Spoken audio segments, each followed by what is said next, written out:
তারপর আমি একটা একটা করে খুলবো। এবং 6টা কালারই খুব সুন্দর কালার, ভীষণ সুন্দর কালার, এবং সব ডুয়েল টোন কালার আছে। ফার্স্ট দেখাতে চলেছি খয়েরির সাথে রানীর ডুয়েল টোন।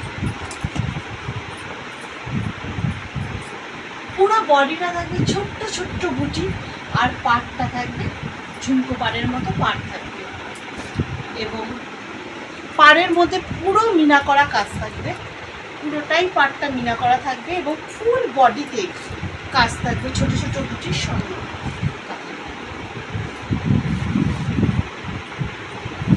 ভীষণ সফট, ভীষণ নরম শাড়িগুলো। এই যাবে ব্লাউজ পিস, ব্লাউজ পিসটা পুরোটাই কাজ থাকবে, ছোট ছোট বুটির কাজ থাকবে ব্লাউজ পিসে।